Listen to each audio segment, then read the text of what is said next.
Hello and welcome to TechnoTrends. I'm Josh, and I'm making weekly videos to help you increase your investment knowledge. I hope you are having a fabulous week. The goal of this video is to help you narrow down your research and hopefully develop a list of potential stocks. And with that, the topic of today's video is 9 things that you should know before you start researching. You might be asking, how the heck do I even get started? This is so confusing. What if I use all my money? The world will end. Well, I can assure you that the world will end at least. Now let's begin with tip number 1. Know the time frame of the trend or whatever catalyst you're using for your stock. If you're picking something that's going to affect the world 20 or 30 years down the line, it's a really bad idea to do that. It's the same reasoning why, if you're playing darts, you try to get close to the dartboard as possible so you can hit that bullseye. The further away from the dartboard, the further away from the target you are, and the harder it is to reach the bullseye. While investing in a brand that genetically engineers talking dogs sounds great, it might not be that great. That technology might be 40 or 50 years away. And by that time, who would even know if that company would be in the front of the race? Companies like Virgin Galactic will not benefit from this fact. It is nearly impossible to predict when space tourism is going to be a widespread thing. How do we even know how fast this technology is going to be adopted? And of course, how do we know when it's going to be rolled out and if it's even going to be profitable? Although their technology looks promising, it's almost impossible to measure how fast the technology will be adopted. There has never been an industry even similar to space tourism. While companies that are rolling out improved versions of products that they already have are super easy to predict their sales numbers. For example, when a company releases a new car, you can predict that the car will sell. But how can you do that with space tourism? There is not a single space tourism company yet, and maybe that's for a reason. Like Jeff Bezos said, the World Wide Web was a huge thing, everybody knew it, but it was almost impossible to pinpoint which company. The second tip that I'm going to give you is to keep track of a stock or research something that you're interested in. When you are interested in something, it will not feel like work when you're keeping up with the news on the company. So that way, throughout your normal life, you're receiving the news and updates every single day. A, that cuts a bunch of risk out, and B, it makes it easier for you because you understand the company and the competition that that company has. I have no understanding of how the steel industry works, so I'm not going to go invest in some American steel company. But I do have understanding of how a computer works. Or I understand the fact that if I want a fast computer, I might get one with an Intel processor or an AMD processor. If you know the industry, or if you keep up with the news on it, it will help you in the long run. Tip number 3. What is the market cap of the company, and does that valuation make sense? How big is the industry that that brand is in, and is that industry growing or shrinking? In the middle of the dot-com bubble, a bunch of the companies got crazy valuations, and a bunch of those companies weren't making any money. You have to understand, does that valuation make sense, and is that overvalued? What are the value of other brands in the industry? And what are they doing that could make that value make sense? Is it too hard to obtain? Tip number 4 is, know how much market share the company has. Is the company gaining market share or losing market share? AMD is a great example of this. AMD lost almost all of its market share in 2014. But then they had a new CEO and they completely restructured the company, and now the company is thriving. While the microprocessor segment is growing, the fact that AMD is taking market share from Intel is a big thing. The combination of the growth of the microprocessor industry and the fact that AMD is stealing market share from Intel compounds the growth of the company. That is the reason why it has yielded around 1,000% return over the past 5 years. And I'm speaking in May 2020. If the company is losing market share, that could be a bad sign, and it could be a sign of a dying company or a dying horse. Invest in a company that is showing signs of life. And with that, I'm going into tip number 5. Tip number 5 is know how fast the product life cycle is in the industry. For example, software companies can roll out new products constantly.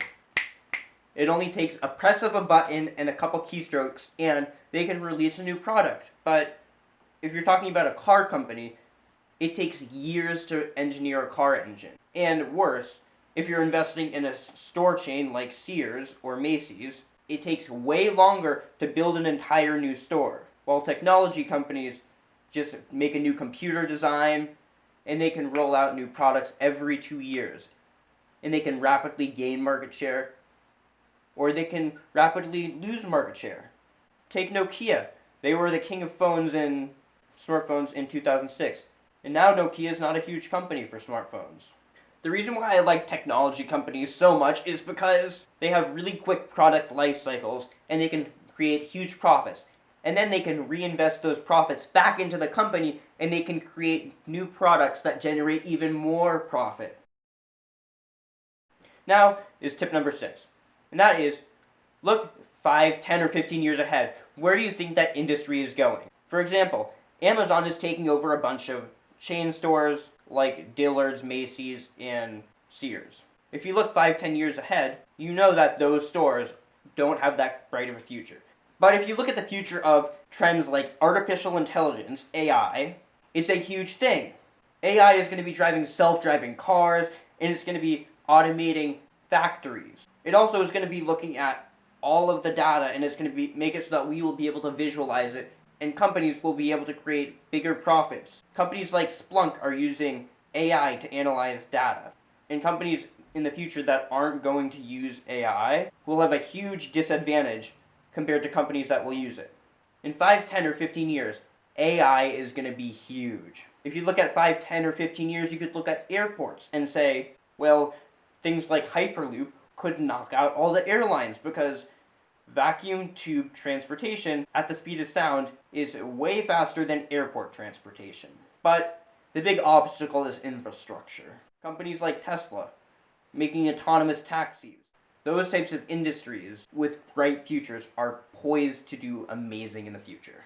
And more importantly, how fast can those companies in that industry adapt? Some of the legacy automakers failed to adapt when they saw Tesla making self-driving cars and electric vehicles that outperformed their super expensive supercars. You have to understand that for a company to succeed, they need to adapt and design their company to fit the trends that are going to happen in the future. Don't invest companies that don't adapt. It's the reason why species go extinct. They can't adapt to the future. Tip number 7 is there a barrier to entry in the market? And what does that mean? Well, an industry with a big barrier to entry would mean that if I'm making a startup that is going to compete in that industry, it's almost impossible to compete with the companies in that industry because they are so good. And the best companies are ones with a competitive advantage, meaning that their technology is so far ahead of the other companies in that industry that they are designed not to go bankrupt. So a great example of this is Tesla. Tesla was able to create a barrier to entry by using a genius business model for their autonomous vehicle. While other companies such as GM and Google were paying people to drive vehicles to get data, Tesla did something genius, and they were actually able to create income by making a partially autonomous vehicle option in their car. When people bought the partially autonomous option, they were able to take data from every single person driving. This allowed them to get many, many more cars and get many more autonomous miles than GM or Google. And they also didn't have to pay for the car. Tesla's autonomous technology is years ahead of other companies, and that creates a huge barrier to entry in the autonomous vehicle market. Any other company that is going to try and make an autonomous vehicle has no chance at beating out the people who have been doing this for years. Tesla also has a big barrier to entry in their electric vehicle market because they spent so many years engineering electric cars. Their technology is years ahead of other companies, and they're innovating faster than almost any other company. So none of the companies will be able to catch up to them, and it will take years for companies to catch up to Tesla if they're innovating faster. It's truly a disruptive company. Another segment that has a huge barrier to entry is the semiconductor business. Because there's only 3 companies making microprocessors, there's not a lot of competition. And those companies are so many years into making their microprocessor technology that a new startup can't knock them off the map. And their technology is woven into many computer ecosystems and woven into the software and the way it's programmed. That gives microprocessor companies and Tesla a competitive advantage compared to a new startup company. Stores like Sears and Macy's don't have a huge barrier to entry. They just have a bunch of stores. And that's something a whole bunch of people don't really think about. But it's really important. Tip number 8 is, do you understand the business? Why is the business growing? Vaccine stocks are booming. People are buying them like hotcakes, but How do you even know which vaccine company is winning the vaccine race? You can't get insider information on the company, and there's no real metric to compare which vaccine is the closest to being released. And how do we even know how profitable the vaccine will be? I don't know about you, but I don't want to gamble with my money. Although those people bragging about 50,000% returns about a vaccine, no, I wouldn't want to lose my money. I like to instead invest in companies that I understand. For example, like Amazon.com. They started out with their e-commerce platform and used that to leverage their own thing where they started developing their own products, like the Kindle. And then they further built up on that design by leveraging their knowledge in the web and sold a web services platform. The web service platform creates around half of the revenue right now. The growth of Amazon makes sense, but the growth of vaccine stocks is speculation. And that does not make sense. There's a 95% chance that if you pick 5 vaccine stocks, all 5 of them are not going to come out with a vaccine. Only one will. Tip number 9 is, how much publicity does the company get? Tiny biotech companies will not get as much publicity, and tiny startups won't get publicity either. If you think about it, there's a bunch of startups that no one's heard of, but when there's news that comes out about those tiny startups, if it's good, they will spike. But if it's really bad, they will drop a lot. And other than that, they get really low volume. Then there's companies like Apple, where news is coming out constantly, and you just filter through it. One news article isn't going to make or break the company. And then there's companies like Tesla, which get a whole bunch of publicity, and a tweet from Elon Musk will make the stock go up 10% or go down 10%. Maybe that's a bit of an exaggeration. But publicity is important. Because publicity is like free advertising. A bunch of YouTube channels made videos about Tesla cars because they liked them so much. And then those videos got promoted by the algorithm on YouTube. And guess what? It got promoted because people liked Tesla cars. What car company has been able to sell a car without advertising, just by word of mouth? Only Tesla. I'll rephrase that. Actually, a big car company. Because Tesla's the only big car company that has done that. Companies like Bugatti can get away with very little advertising, but that's a different story. Just know that publicity relates to how readily available information on the company. Information is key. And with that, I'll give you one bonus tip, and that's look at the CEO and the management of the company. And is it good or bad?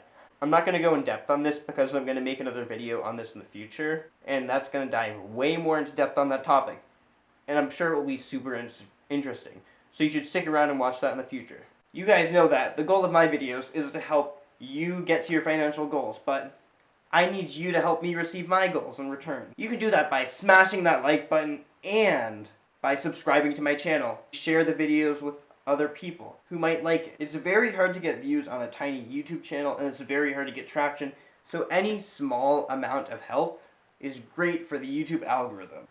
Alright guys, so I am super excited to announce that I am starting a segment next week called Ticker Symbol Tuesday, where I will be doing an in-depth analysis on a stock that I think has huge upward potential in the future, or on a stock that you want me to break down or give my opinion on. Comment down in the comment section below and tell me what company you want me to analyze. Right now I'm debating between doing Salesforce and Nvidia. Salesforce has their earnings next week, so that might be something you want to look at. I hope to see you guys next week in the first segment of Ticker Symbol Tuesday. I think you guys will really like it, so stick around for the next video.